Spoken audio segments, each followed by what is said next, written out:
BBOR Black Box Online Radio, coming to you from West Virginia. BlackBoxNid88 on Instagram for the bonus podcast. And welcome to BBOR, the home of true crime talk radio and your premier destination for unsolved mysteries, criminal psychology, and exploring the dark side of cyberspace. My name is Ned DeHaan, and I am your host, as well as the creator of AstroPsych 400 here on YouTube, and regular contributor to the Zodiac Killer channel. And a great way to support these shows is just by listening to some more content. But you can also go over to Amazon.com and have a look at the book Killer on a White Horse, written by me, Ned DeHaan. It is a novel, murder mystery, inspired by the Zodiac Manson connection, but it is indeed fictional. However, who doesn't love a good mystery? And there is always the TeeSpring page. Feel free to check out some of the merchandise. And remember, being weird is not a crime. Let the show begin. 911 emergency. Yes, I'm in the middle of the field. It's like we're just reaching guys over. Right here going towards Javelin on both sides. My truck ran out of gas. There's one car here. You got to take the woods. 330. Okay, now run that by me. We're not talking to him. I saw you ran into him. Ah, you ran into him. Okay. That's the first guy. Do you need an ambulance? No, I need the cops. Okay. Okay, hello everybody, and welcome to this special weekend episode of Black Box Online Radio.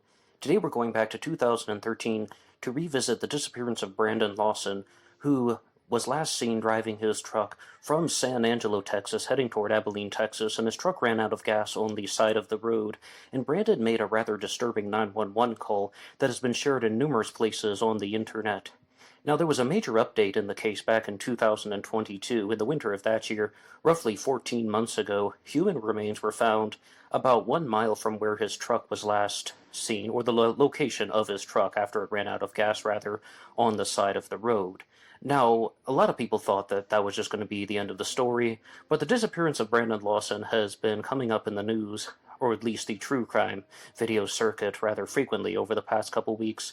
About 1 week ago, Dr. Todd Grande did a video on Brandon Lawson, which is one of the more popular YouTube videos out on the subject, and there was also a Lord and Arts interview that came out 3 days ago with Jason Watts, who is one of the investigators in the case, and by his own admission, Jason Watts is not a private investigator. He was just an on-the-grounds investigator who was trying to help locate Brandon and successfully locating human remains in the case, and I highly recommend some of the interviews that he has done. He also appeared on the Local Legends podcast, which did an episode about the disappearance of Brandon Lawson 3 weeks ago, and the major update to share is that even though there has been this discovery and they found human remains as well as Brandon's clothing, the DNA evidence still has not been processed. The DNA results still are not back, and they were talking about this on the Local Legends show by stating that people think it's an enormous amount of time. It's been about 14 months since the human remains were located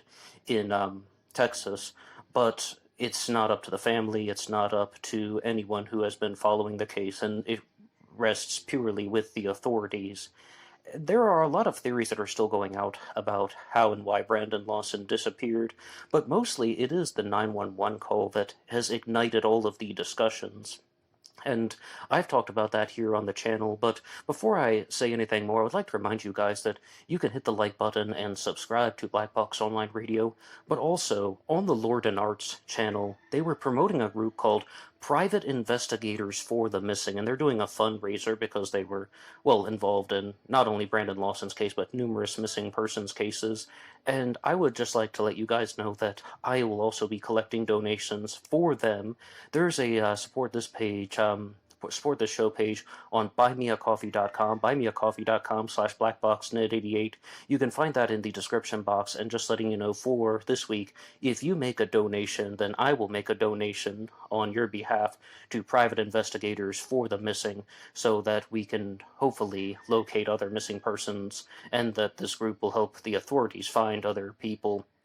But there are a couple different responses to the 911 call that Brandon Lawson made. Firstly, some people think that it was heavily edited and certain keywords were pulled out because the authorities might have been involved with themselves. It says something to the effect of, I'm in the middle of a field, Stapers just threw some guys over, heading toward Abilene on both sides, my truck ran out of gas, and I ran into them, and I'm running through the woods, and they got the first guy, and then there are some sounds that appear possibly to be like gunshots, although they could also be cars in the distance going over a bridge over the river. So that is still the subject of an enormous amount of debate online. But at this point, though, I think the DNA results will be the most important. But one thing that Jason Watts did share was the family is not only accepting the find, they are satisfied with the results now. Again, they found human remains with Brandon's clothing. I believe that Jason first said that a shoe, or a fragment of a shoe, which belonged to Brandon was located, and then they found the camouflage shorts that he had been wearing on the night of his disappearance, and then they went on to find the human remains.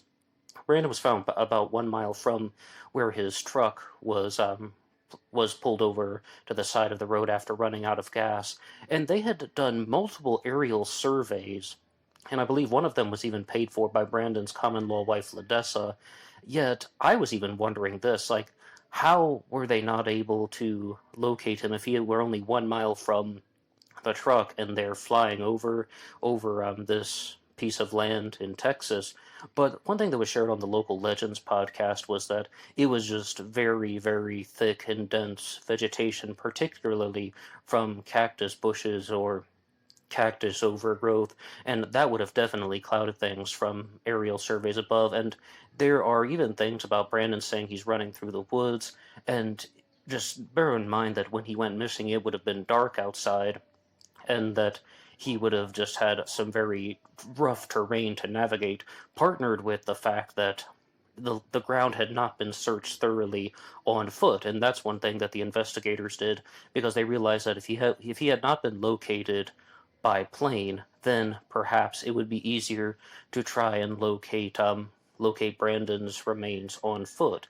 But by presenting the information, they really wanted to narrow down the set of possibilities and eliminate a lot of these particular conspiracy theories, because Brandon Lawson, by his own admission, was high on methamphetamines, and his brother Kyle Lawson confirmed that, and he's saying these odd things in the 911 call. Stapers just threw some guys over heading toward Abilene on both sides, and they got the first guy, and then one of the final lines I didn't say was, they ask him, do you need an ambulance? And at first he says yes, then he says, no, I need the cops. But it all just seemed very confusing and discombobulated, and that's why people thought that there was some type of meaning that was encased in that 911 call. But what's more important is what we can learn from the situation. Brandon said that he was on the run from 3 Mexicans that had been hired by his common-law wife, LaDessa, to run him out of town. But I have to be very honest with you guys. I don't think there was any group of 3 people that was actually chasing him. I don't think that LaDessa had anything to do with that. I don't think that she had anything to do with his disappearance. And the ultimate conclusion of Dr. Todd Grande's video was, all of the theories involving Brandon's disappearance and some type of unknown third party are not supported by the physical evidence. One that he was killed by the state troopers, or there's another one that he was killed by some type of right-wing extremist group, or most famously that he was killed by the drug cartels that for some reason were doing business in that part of the brush, and then Brandon interrupted something. I mean, I even thought about those things, and I talked about those things here on Black Box Online Radio, but I was forced to admit that just the evidence doesn't support that. Any of those things, or even some of the paranormal ones like UFOs, absolutely not, and I think that that is just the part of wild imaginations coming from certain people. And one point that was shared in one of the discussions, I forget if it was on Local Legends or Lord and Arts, but they said that there's still this widely held belief that LaDessa, Brandon's common-law wife, was somehow responsible in some way, or some way involved, or how she knew more than she was leading on. Again, where is the physical evidence? Some people might say, well, it's kind of suspicious that she made comments like this. No, where is the hard physical evidence that would actually implicate her in having anything to do with his disappearance? And I'm just not seeing it. And ultimately, Dr. Todd Grande said an odd statement, but I understood him when he said that if you look at the physical evidence, only Brandon Lawson was responsible for his disappearance. But I think that requires a little bit of clarification. Firstly, I completely knew what he meant. He meant that only Brandon was involved with the activities of his disappearance, and it was mostly related to methamphetamine psychosis, and that he may have been hallucinating or just saying some things that were very far out because of the drugs that he had been taking, and that does seem to be an established fact. But also that this thing about Brandon being responsible, I will go a step further. And even though I mean, this is just what I think, I don't believe Brandon was trying to commit suicide. I don't believe that he was intending to just do any type of harm to himself other than taking drugs. I believe that his death was accidental. That's just my take on the subject. If you would like to share what you think about the disappearance of Brandon Lawson, you can put your idea in the comments section down below. Most things are welcome. Just please be respectful to the families of the people involved, as well as any of the participants that I have been discussing. And you can also visit Dr. Todd Grande's channel, Local Legends, as well as the Lord Nards channel. One more time, if you make a donation to Black Box Online Radio's BuyMeACoffee.com page, I will then make a donation to private investigators for the missing. And ultimately, the update is that the DNA results are still out, but almost certainly Brandon has been discovered, and that really is some good news for the family. But again, please tell me what you think in the comments section down below. I'd love to read your messages, and that's all for me now. Anybody can write the show at BlackBoxOnlineRadio@AOL.com. You can also get me on Facebook. My personal Facebook is in the description box, and there was always BlackBoxNid88 over on Instagram. And I will see you there for the bonus podcast. Until next time.